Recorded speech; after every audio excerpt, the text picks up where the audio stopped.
तेरे शौहर को बुला।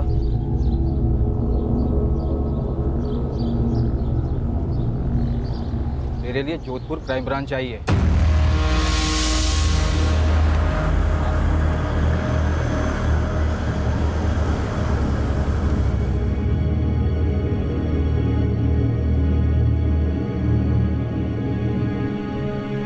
अम्मी,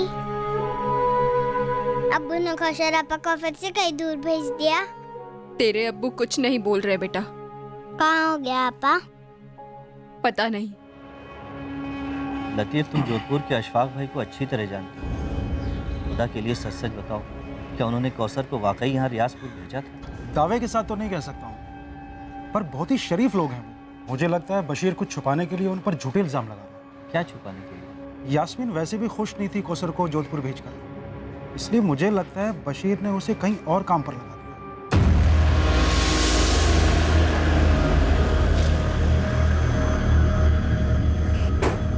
मैंने बशीर से साफ साफ कहा था कि कौसर को अकेले भेजना सेफ नहीं है। फिर भी आपने उसे भेजा। सर जिद पर अड़ा था। मैंने उसे ये तक कहा कि ईद के 2-4 दिन के बाद या तो मैं या तो कासिम खुद आकर कौसर को रियाजपुर छोड़ जाएंगे। अब पूछ लीजिए कासिम से। बिल्कुल सर, अगर उसका बाप अड़कर नहीं बैठता तो अशफाक भाई उसे कभी अकेले नहीं भेजते। लेकिन ईद जितनी आपकी थी उतनी कौसर उसके घर वालों की भी थी, तो आप उसे ईद के बाद ही क्यों भेजना चाहते थे? क्योंकि सर काम की वजह से मेरे पास बिल्कुल भी टाइम नहीं, इसीलिए मैंने बशीर से कहा कि तुम खुद आओ और अपनी बेटी को लेके जाओ यहाँ जोधपुर से। लेकिन उसने भी यही कहा, बिजी हूँ, नहीं आ सकता। लेकिन फिर भी 12 साल की लड़की को ऐसे अकेले, वो भी रात की बस। सर ये बशीर मेरी जान खा रहा था कौसर को भेजने के लिए, इसीलिए मेरे पास कोई चॉइस नहीं थी। मैंने ईदी के तौर पर उसे काफ़ी सारे तोहफों के साथ बस में बिठाया था। मैंने कंडक्टर से भी कहा था कि इसका ध्यान रखना। अब आप बताइए मैं और क्या करता? वो आपके घर पे 8 महीने थी ना? जी। तो इन 8 महीनों में आपने उसे एक बार भी अपने घर क्यों नहीं जाने दिया? क्योंकि सर उसने कभी भी छुट्टी नहीं मांगी। बहुत खुश थी हमारे साथ वो। मेरा बेटा राशिद अभी भी मुझसे पूछता कि कौसर आपा कहाँ चली गई। सर सच बताऊं तो मुझे कभी भी भनक भी नहीं लगी कि ये बशीर ऐसा नहीं। मुश्ताक, तुम्हारी टिकट की रिसीट पे पैसेंजर का नाम और नंबर क्यों नहीं है? मैडम छोटी सी ट्रैवल एजेंसी है, सस्ते टिकट हैं। हमारे ज़्यादातर पैसेंजर वो मजदूर टाइप होते हैं। मतलब अब कहाँ सबके नाम, नंबर और एड्रेस नोट करता रहूँ? अगर नोट किया होता तो आज कौसर को ढूंढने में हमें काफ़ी मदद मिल गई होती। मैडम मुझे थोड़ी ना पता था कि ऐसा कुछ होने वाला है। मेरे बस ड्राइवर और कंडक्टर भी पहले वाले पुलिस से बोले थे कि उन्होंने लड़की को ठीक ठाक रियासपुर उतार दिया था, और बस स्टॉप पे लड़के का बाप भी उसको लेने आया था। मैडम इससे ज़्यादा हम क्या कर सकते हैं? साहब 2 दिन में ईद थी, अगर वो रियाजपुर में थी तो किसी ना किसी ने तो पक्का देखा होगा उसे। अगर वो रियाजपुर उतरी थी तो हो सकता है रियाजपुर बस स्टैंड से उसका पिता बशीर उसे अपने साथ कहीं लेकर गया, टैक्सी से, रिक्शा से, या फिर पैदल। अब्बू, अरे चलो का सर, बाय। अम्मी और फरीद कैसे हैं अब्बू? तुमसे मिलने के लिए इंतजार कर रहे हैं। जल्दी घर चलते हैं, मैं फरीद के लिए बहुत सारी अच्छी अच्छी चीजें लाई हूँ। तुमने हम लोगों के लिए बहुत कुछ किया है बेटा। अब्बू जल्दी घर चलते हैं ना। अरे पहले कहीं और चलना है, फिर घर। कहाँ अब्बू? चलो तो सही, आओ। कहाँ? आओ ना।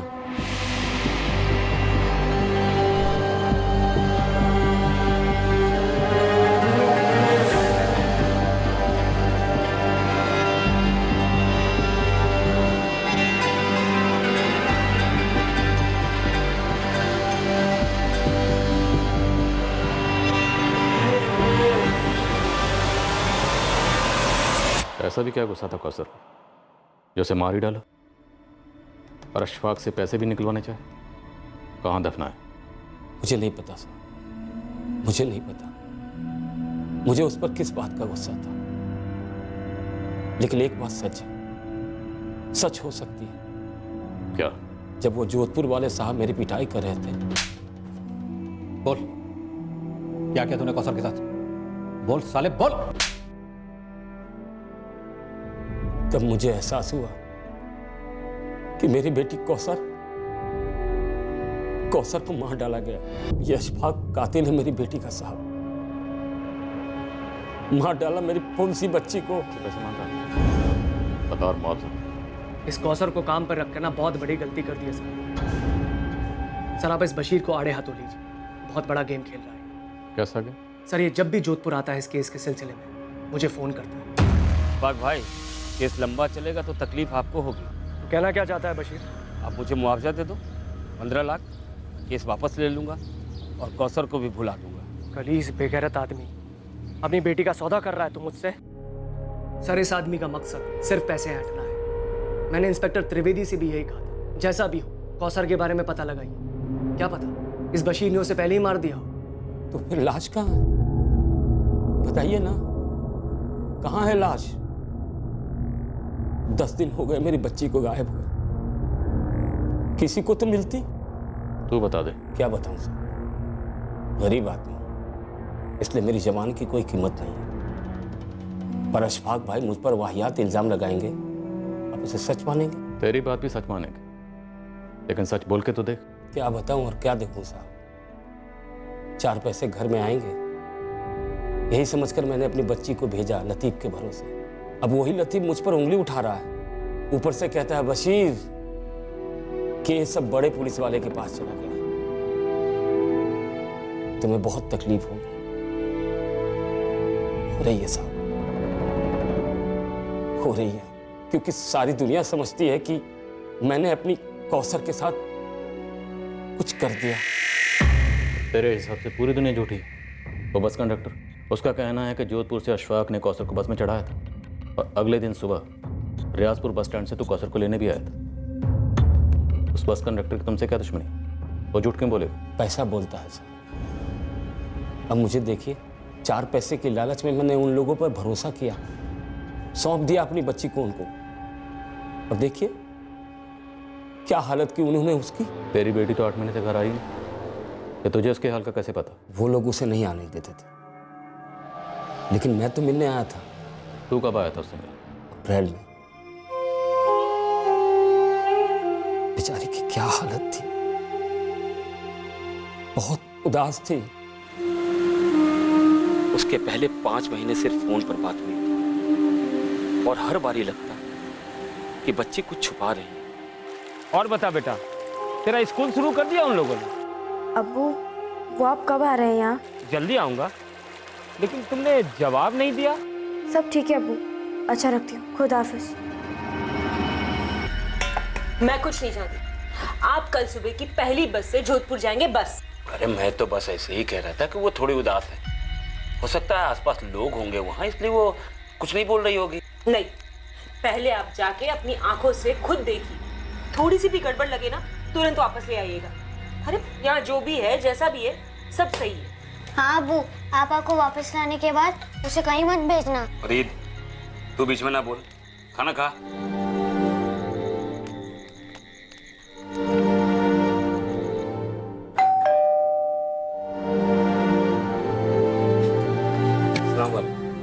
अरे बशीर, एकदम अचानक से? जी बस रहा नहीं गया, बुलाइए ना कौसर को। रुको बुला।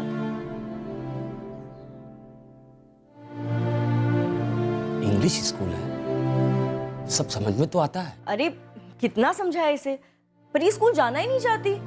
पर बात तो ये हुई थी कि कौसर अच्छे स्कूल में दाखिल होगी। हाँ एडमिशन हुई थी, पर 1 हफ्ते बाद इसने जाना ही बंद कर दिया। कहती है घर पे रहना अच्छा लगता है इसे, है ना कौसर? मैं समझ गया कि फरजाना बहन के सामने कौसर सहमी हुई है, तो मैं उसे बाहर ले आया। अब बोल, स्कूल क्यों बंद कर दिया? अब्बू, ये लोग पूरा दिन मुझसे काम करवाते हैं, घर के सारे काम।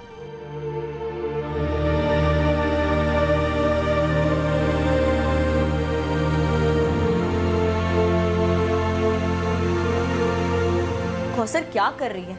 जल्दी कर, राशिद उठने वाला, से घुमाने ले जाना है। फरजाना बहन मुझसे नहीं होता। तो थप्पड़ खाएगी ना, सब होने लगेगा। जल्दी कर। पर हाथ तो नहीं उठाया ना तुझ पे? और स्कूल में एडमिशन हुई ही नहीं अब्बू, मैंने पूछा भी था। स्कूल? अब्बू ने मुझे कहा था कि आप यहाँ मुझे स्कूल भेजेंगे। अच्छा, और तेरे अब्बू ने तुझे ये नहीं कहा कि काम चोरी ना करे? मुझे कहा गया था कि सिर्फ राशिद का काम करना होगा, पर आप तो घर के सारे काम करवाती। तो अपने घर में भी सारे काम करा करती थी ना तू। वो घर है, अलग है। अच्छा, तो ये क्या है? हाँ देखा कैसे जबान लड़ाती है, एकदम बदतमीज है ये। अशफाक भाई, मुझे यहाँ बाकी के काम नहीं करने, मुझे स्कूल जाना है। देख, तू जो काम कर रही है ना, उसके बहुत तगड़े पैसे दे रहा हूँ तेरे बाप को। तो फिर बोला क्यों नहीं कि घर के सारे काम करवाएंगे? क्यों बोला स्कूल भेजेंगे? अब्बू, मैं और यहाँ नहीं रह सकती, मुझे घर ले चलो। मैं वहाँ कोई और काम करके पैसे कमा लूँगी, पर मुझे घर जाना है अब्बू, मुझे यहाँ नहीं रहना। मुझे अम्मी और फरीद के साथ रहना है अब्बू, और आपके साथ। मुझे यहाँ से ले चलो अब्बू, मैं नहीं रह सकती। ये कोई एक बार की घटना नहीं है। कम से कम पैसों में नौकरों से ज्यादा काम करवाना मध्यम वर्गीय परिवारों में एक आम बात है, और अमीर घरों में तो ये सबसे ज्यादा देखने को मिलता है। कुछ अजीब सी धारणाएं सुनने को मिलती हैं, जैसे कि ये लोग तो कोई भी काम कर लेते हैं, इन्हें तो आदत होती है काम करने की, थोड़े में भी बहुत खुश हो जाते हैं ये लोग, वगैरह वगैरह। अक्सर मालिकों को लगता है कि वो नौकरों को खाना, कपड़े और सोने की जगह देकर कोई बहुत बड़ी दिलदारी का काम करते हैं। बड़े गर्व के साथ खुद नौकरों और दुनिया वालों को इस बात का एहसास दिलाया जाता है कि देखो कितने दिलदार हैं हम। पर इंसान की गरिमा का क्या, उसके हक का क्या? नौकर विरोध में चू भी करे तो उस पर बदतमीजी, काम चोरी, यहां तक के चोरी के भी इल्जाम लगते हैं। जी नहीं, हम ये सब बढ़ा चढ़ाकर नहीं कह रहे हैं, आंकड़े यही हकीकत बयां करते हैं। और यहां इस केस में इस अमानवीय बर्ताव से पीड़ित कौसर सिर्फ 12 साल की थी। क्या वो अपने साथ हो रहे जुल्म के बारे में झूठ बोल रही थी? मुझे उस दिन मेरी बच्ची को वापस ले आना चाहिए था। तो क्यों नहीं ले गए? मैं उनकी बातों में आ गया था साहब। देखो बशीर भाई, छोटी है, घर की याद आती होगी, इसलिए मैं बुरा नहीं मान रही हूँ कि वो इस तरह से झूठ बोल रही है। होता है, कोई बात नहीं। बशीर, लो, हमें देखो, इस घर को देखो, क्या लगता है तुम्हें इस घर में जल्लाद रहते हैं, एक छोटी सी बच्ची को मारेंगे? और बशीर भाई, वॉशिंग मशीन में 1-2 बार कपड़े डालना निकालना काम थोड़ी होता है। मेरी अपनी बेटी होती तो उससे भी करवाती ना। पर बच्ची कह रही थी कि आपके यहाँ और कोई नौकरानी नहीं है। मिलती नहीं है ना बशीर भाई, तभी तो सारे काम मुझे करने पड़ते हैं। इसलिए तो कौसर को रखा है राशिद के लिए। बशीर, हम तुम्हारी बच्ची को अपनी बच्ची की तरह ही रख रहे हैं। और रही बात स्कूल जाने की, तुम्हारी बच्ची मानती नहीं, बहाने बनाती रहती है। कभी टीवी देखना है, कभी कुछ और करना है, बचपना है। और इस महीने दोबारा करवा देंगे ना एडमिशन। आप फिक्र मत कीजिए बशीर भाई, जितना पढ़ेगी उतना पढ़ाएंगे हम। और हाँ, देखो, मैंने उसकी पगार 15 की जगह 18,000 कर दी, ठीक है? बशीर देखो, अच्छे अच्छे बच्चे भी कभी कभी झूठ बोला करते हैं। हम बड़ों को उनकी बात को इतना सीरियसली नहीं लेना चाहिए। हाँ, और जैसे जैसे होश आएगा ना, वो झूठ बोलना भी बंद कर देगी। और 1 साल उसको यहाँ पे रख कर देखो, तुम्हारे घर जाने के लिए मना कर देगी। हाँ, और ये कहानियां बनाना भी बंद कर देगी। बातों के ऐसे लपेटे में लिया मुझे कि मुझे लगा वो लोग सच बोल रहे हैं, जैसे आपको अभी लग रहा है कि अशफाक भाई सच बोल रहे हैं। सर, अशफाक के कॉल रिकॉर्ड्स भी वही कह रहे हैं जो वो कह रहा है। 3 और 4 जून को उसकी और बशीर के बीच में बात हुई है, और उसके बाद भी दोनों के बीच में बात होती रही। पर बात क्या हुई ये तो कॉल रिकॉर्ड्स नहीं बता सकते पहले। सर, मैंने इस बस कंडक्टर सूर्या और ड्राइवर कपिल, इन दोनों से मिलके बात की, और उस रियाजपुर वाले लतीफ, उससे फोन पे बात किया। सर, क्या ये मिलके झूठ बोल रहे हैं? सबके सब एक ही बात बोल रहे हैं, पर जरूरी नहीं है कि सब सच बोल रहे हैं। सब बशीर कह रहा था कि बच्ची नाखुश थी, उसे वहाँ टॉर्चर किया जा रहा था। पर जब मैंने कौसर की माँ यास्मीन से बात की तो उसे इन सब के बारे में कुछ भी नहीं पता था। ये आप क्या कह रही है? मेरी कौसर से फोन पे बात होती थी, पर उसने तो कभी इस बात का जिक्र नहीं किया। पर जब बशीर मिला था उसे तो सब कुछ कहा था। क्या? यास्मीन, ये बात बहुत अजीब है। बशीर ने तुमसे ये बात क्यों छुपाई? अल्लाह जाने। यास्मीन दरअसल पुलिस की पहली टीम और अब क्राइम ब्रांच, दोनों की तहकीकात इस तरह बढ़ रही है कि बशीर काफी कुछ छुपा रहा है। मम्मी, याद है जब अब्बू आबा से मिलकर लौटे थे तब उन्होंने कहा था वो तो वहाँ बहुत खुश है। यास्मीन,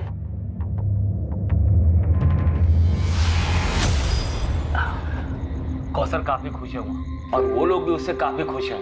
और स्कूल सब बढ़िया चल रहा है। गए तो ले ही आते ना। अरे पगले, सिर्फ मिलने गया था, ऐसे कैसे काम के बीच में ले आता? कुछ ही दिनों के लिए ले आते। तरस गई हूँ उसे देखने। मैं भी। थोड़ा इंतजार करो, ईद हमारे साथ ही मनाएगी कौसर। यास्मीन, हमारे पास इस बात का सबूत है कि अशफाक करीमी ने 3 जून को कौसर को बस में बिठाया था। वो रियाजपुर पहुंची भी थी और बशीर उसे वहां लेने भी गया था। ऐसा कैसे हो सकता है? अबू इतना झूठ नहीं बोल सकते। तो फिर कितना झूठ बोल सकते हैं बेटा? बताओ। यास्मीन, तुम्हें कभी ऐसा नहीं लगा कि बशीर तुमसे काफी कुछ छुपा रहा है? नो, मुझे नहीं लगता बशीर झूठ बोल रहा है।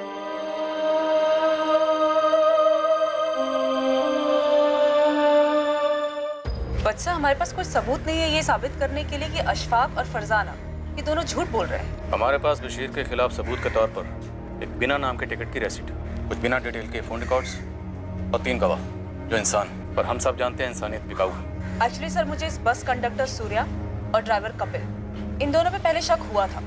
इस बस का लास्ट स्टॉपेज है अहमदाबाद।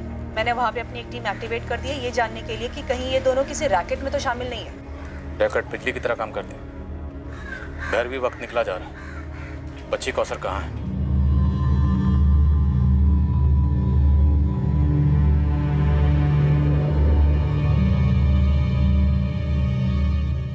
बच्ची की शिकायतों के बावजूद फरजाना और अशफाक ने बशीर को मना लिया होगा, पर अपनी मजबूरी के चलते बशीर ने भी खुद को समझा लिया होगा कि सच बोल रहे हैं। और उसकी बेटी कौसर बड़ा चढ़ा के बात कर रही है। जैसे अमीरी घमंड को जन्म देती है, वैसे ही गरीबी सेल्फ डाउट का दलदल है। I am sorry sir, but आप इस केस को अमीरी और गरीबी के चश्मे से देख रहे हैं, जो शायद इस केस की हकीकत ना हो। हकीकत एक ही है बहरी, पैसा।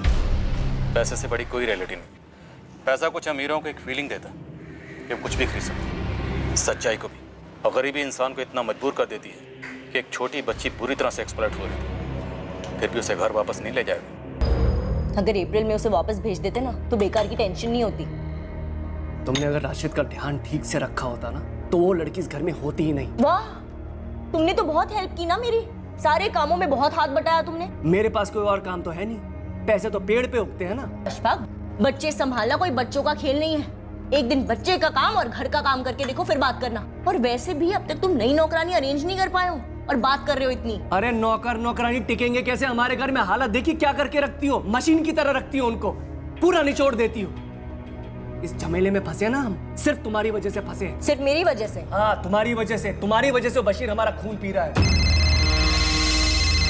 और एक ये तुम्हारा निकम्मा भाई, एक काम ठीक से नहीं होता इससे। हाँ, अब तो तुम इस पर इल्जाम लगाओगे, खुद को बचाओगे ना? हाँ कासिम बोल।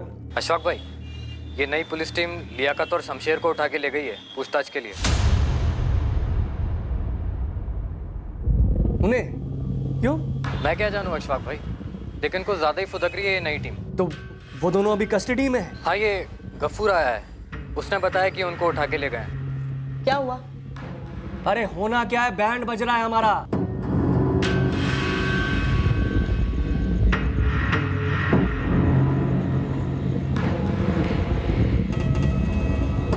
कितने में बेचा मेरी बेटी को?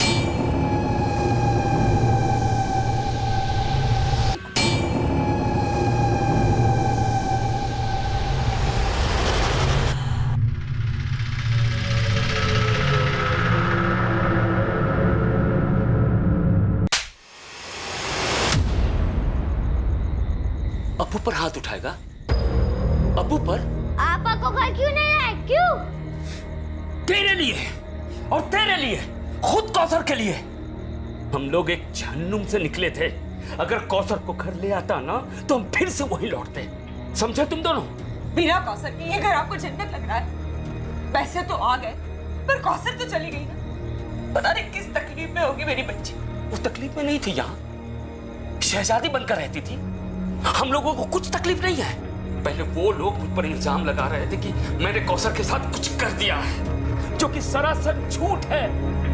और अब उसी झूठ को तुम लोग सच मान। सच तो ये है कि कौसर को उन्होंने भेजा ही नहीं। मुझे पता नहीं कि वो इस वक्त कहाँ है। मैं तो खुद चाहता था कि वो ईद पर घर आए। मैंने तो एक अच्छी नौकरी समझकर वहां रखा था उसे, और पता नहीं उन लोगों ने क्या कर डाला उसके साथ। पैसे के लिए कुछ भी कर सकते हैं, कुछ भी। मैडम, हम कैसे बता सकते हैं अशफाक भाई घर में क्या चलता है? हम तो उनके यूनिट के कारीगर हैं। मैं तो कभी उनके घर तक नहीं गया हूँ। अशफाक करीमी ने हमसे बताया कि कौसर को उसे रियाजपुर खुद ड्रॉप करने के लिए टाइम नहीं था। वो बिजी चल रहा था। तुम्हारी यूनिट का काम कहाँ चल रहा था? उसके वर्कर्स को उठा और पूछो कि ऐसा भी बिजी काम कहाँ चल रहा था जिसकी वजह से उसने 12 साल की बच्ची को अकेले बस में भेज दिया, वो भी रात की बस से। सर आप सिर्फ अशफाक पे इतना गहरा शक कर रहे हैं? हाँ भैरवी, क्योंकि मुझे गहरा शक है कि कौसर उस रात बस में नहीं थी। सर हो सकता है अशफाक ने बस में बिठा दिया हो और रास्ते में उसके साथ कुछ हो गया हो। वो महज 12 साल की थी, गरीब घर से थी, लेकिन वो खुश नहीं थी। उसने साफ साफ लफ्जों में अपने पिता से अशफाक करीमी के परिवार की शिकायत की थी। अगर उसके साथ बस में कुछ हुआ होता तो वो चिल्लाती, झगड़ा करती, आसपास के पैसेंजर्स अलर्ट होते। नहीं भैरवी, मैं बता रहा हूँ, कौसर उस रात बस में नहीं थी। तो बताओ शमशेर, लियाकत, काम कहाँ चल रहा था? मैडम सारा काम तो 3 जून तक पूरा हो चुका था। हम सबको ईद की छुट्टियां चाहिए थी। हाँ तो 3 जून तक काम चल कहाँ रहा था? 20 मई से 3 जून तक हमारी पूरी यूनिट बाड़मेर में थी। एक गार्डन में मार्बल फिटिंग का काम चल रहा था।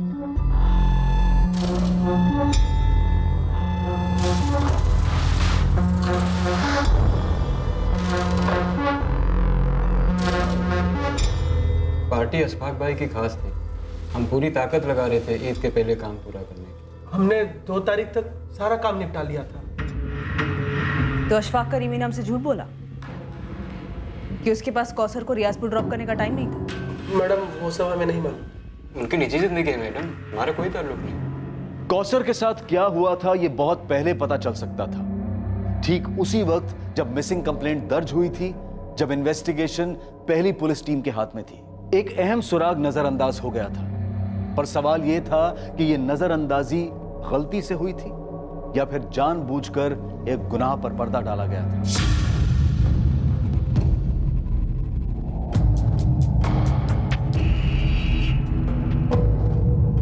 Good afternoon sir. Good afternoon sir, हमने तरीके से इन्वेस्टिगेशन की और इस नतीजे पर पहुंचे कि बशीर इन्वॉल्व है। फिर पता नहीं आप कौन से कवरअप की बात कर रहे हैं। लॉजिक, अगर एक बाप अपनी बेटी के साथ कुछ गलत कर देता है तो इतना शोर क्यों मचाएगा? सर उसी लॉजिक से मैं आपसे पूछता हूँ, जब एक बेटी अपने बाप से साफ साफ कहती है कि उसे घर वापस ले जाओ, ये लोग उसकी जान ले रहे हैं, तो उसे वापस क्यों नहीं ले जाता है? मजबूरी, गरीबी, हमारे देश में नहीं तो नहीं। सर आप उस लालची बशीर के आंसुओं पर जा रहे हैं। सबूतों का क्या, गवाहों का क्या, बस के कर्मचारी, उसी के गांव का लतीफ, मतलब सभी ने बशीर के खिलाफ स्टेटमेंट दिया। स्टेटमेंट होता है त्रिवेदी, सच कब से होने लगा?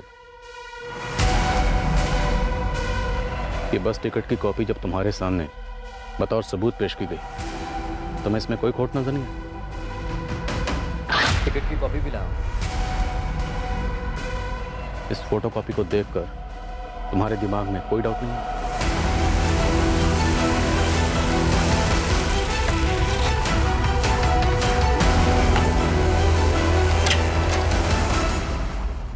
लतीफ अब्बासी, जोधपुर क्राइम ब्रांच तुमसे कुछ बात करना चाहती है।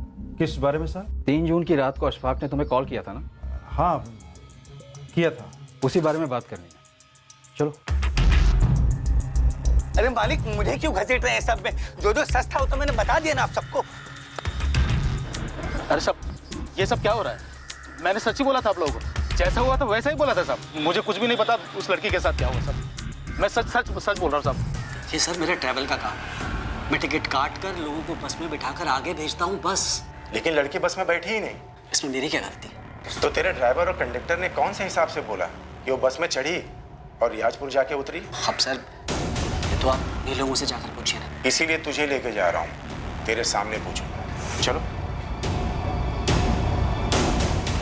त्रिवेदी, घिन आ रही है पूछने में, पर मजबूरी है।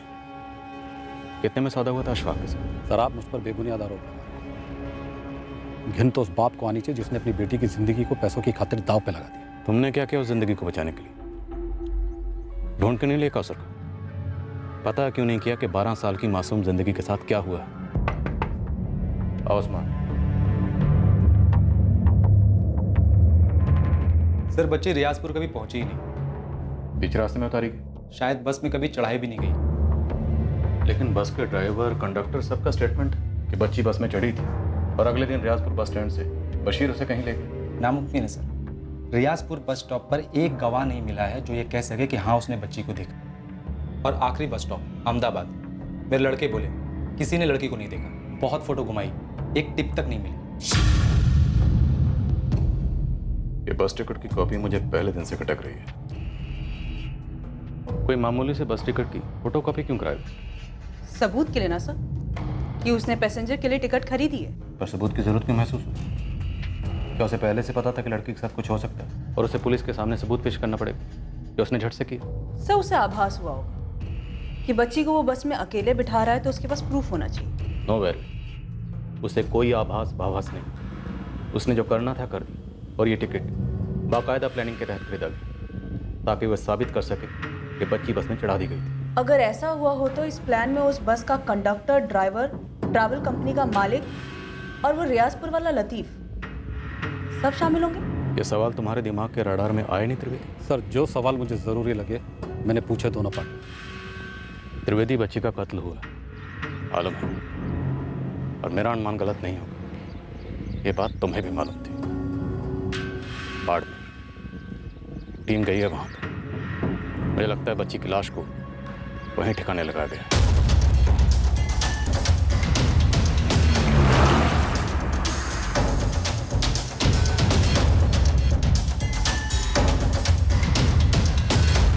शमशेर, लियाकत, हमें लगता है कि तुम दोनों जानते थे कि लड़की मारी गई थी।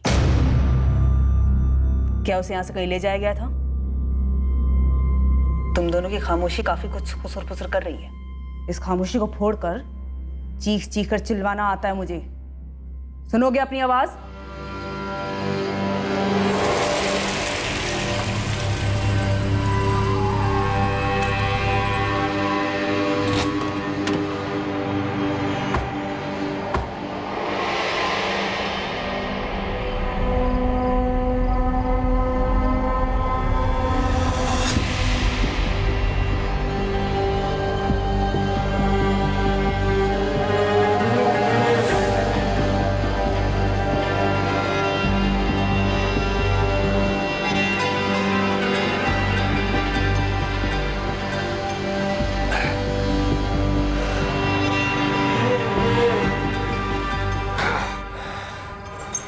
तुम लोगों को एक मार्बल रिप्लेस करना है, बाकी कासिम संभाल लेगा। समझे तुम लोग? चलो। देख कासिम, सब कुछ ठीक ठाक होना चाहिए, बाद में कुछ भी बाहर नहीं आना चाहिए। मैं सब देख लूंगा।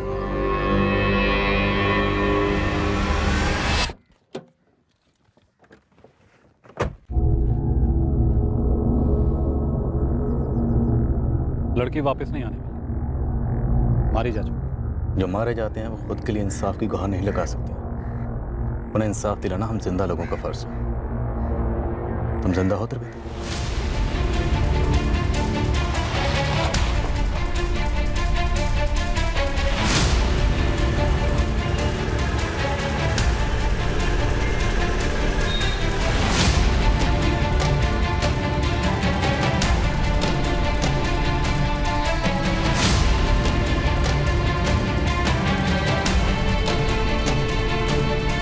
कौन है आप लोग? Crime branch, Jodhpur. बता शमशेर, कहाँ है कौसर?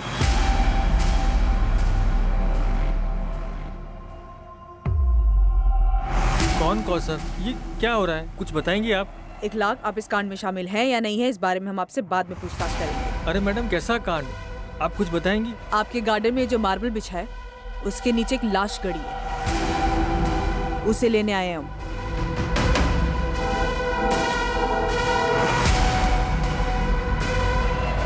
ये सही है, इसी को रिप्लेस करेंगे। शुरू हो जाओ।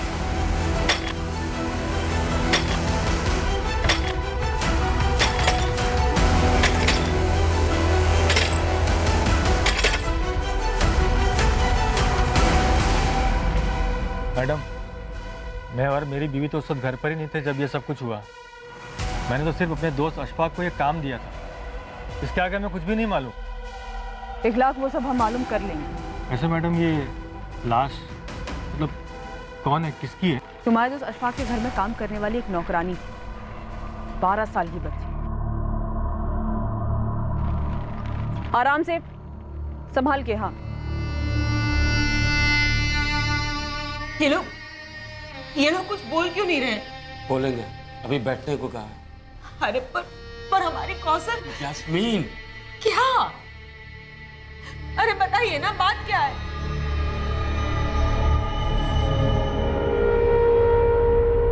मैडम आपको दिखाई नहीं दे रहा है मेरे बच्चे की क्या हालत हो रही है? बच्चे के लिए कुछ चीज़ चाहिए तो बता दीजिए, मंगवा देंगे। और अगर आपके कोई लेडी रिश्तेदार है तो उसे भी बुलवा लो। लेडीज रिश्तेदार? क्यों? देखिए मुझे अपने शौहर से बात करनी है, कहाँ है वो, बुलाइए उन्हें। इतनी आसानी से मारकर दफना दिया बच्ची को? सर मैं मारना नहीं चाहता, पर उसने मुझे मजबूर किया और मैं फंस गया। एक 12 साल की गरीब बच्ची ने ऐसा क्या किया था? जिद पर अड़ गई थी। आवाज होती है ना, मेरे घर में रोज वैसी आवाजें होती। एक तरफ फरजाना की बकवास हो, दूसरी तरफ इस कौसर का रोना धोना। बस उस रात दिमाग घूम गया मेरा। सर उस रात तो मैं वहाँ था भी नहीं। अशफाक भाई ने फ़ोन किया, बोले ऐसा ऐसा हुआ है, अब क्या करें? देखिए राजपूत साहब, मैं आपके साथ मोलभाव नहीं करूंगा। आप जो रकम बोलेंगे उस पर डन करूंगा। कैश चाहिए, ज्वेलरी चाहिए, जो चाहिए बताइए। तुम्हारा बच्चा बशीर और यास्मीन तुमसे तुम्हारा बच्चा मांगे तो जान के बदले जान। सर वो लड़की अब नहीं रही, ठीक है ना? कौन सा उसके घर वालों पर पहाड़ टूट गया, उल्टा खाने वाला एक मुंह का मुंह है। तुम दोनों भी नहीं रहोगे ना तो तुम्हारे घर वालों पर भी कोई पहाड़ नहीं टूटेगा, बल्कि इस धरती का बोझ कुछ कम होगा।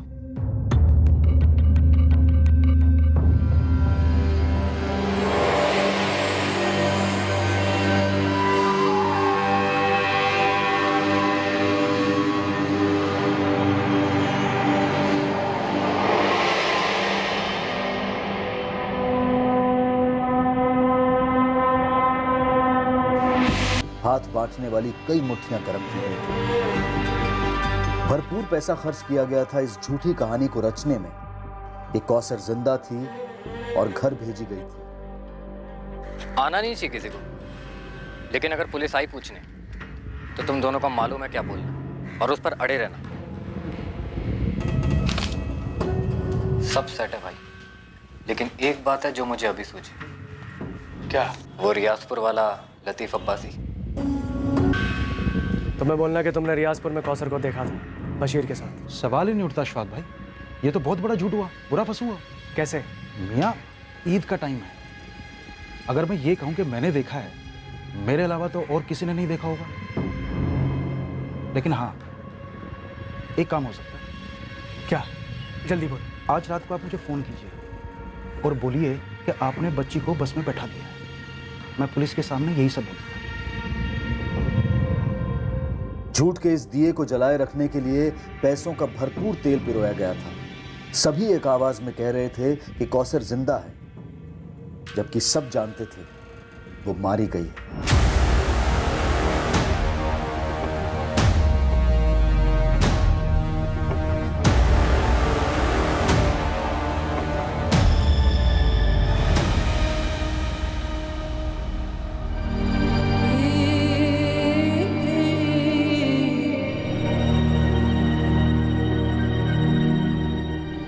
क्या हुआ साहब? कहाँ है हमारी कौसर?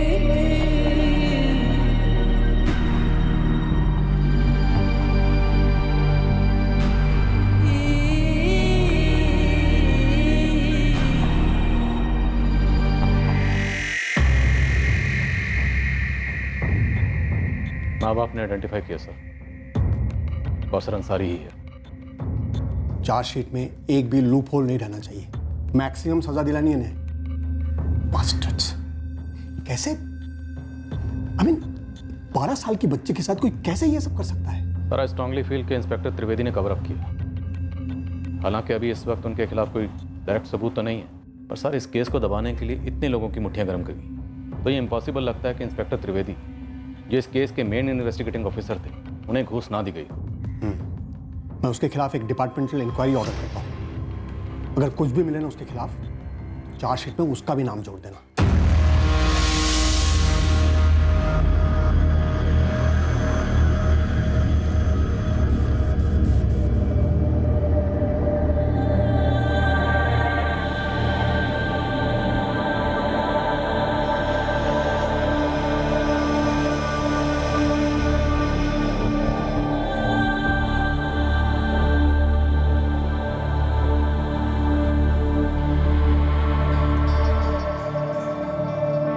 अशफाक करीमी पर कत्ल के लिए आईपीसी की धारा 302 के तहत चार्जेस लगाए गए हैं और सबूत मिटाने के लिए आईपीसी की धारा 201 के तहत भी उसे चार्ज किया गया है।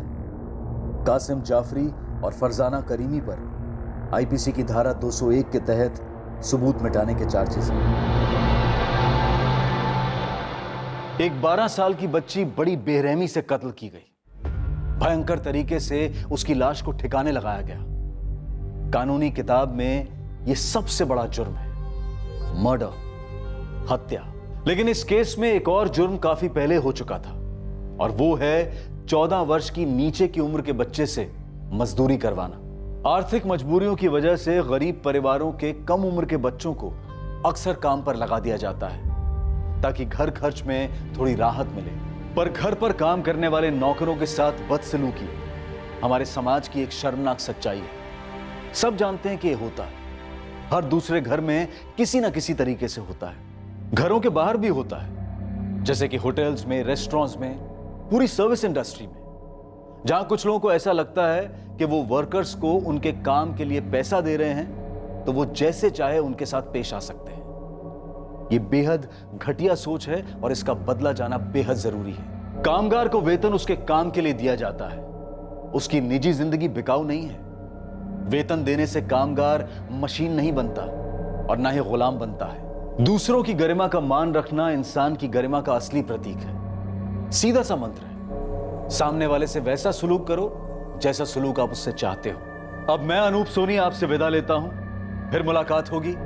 और याद रखें, क्राइम और आपके बीच में सिर्फ इतना फर्क है कि आप कितने सतर्क हैं। सतर्क रहें, सुरक्षित रहें। जय हिंद।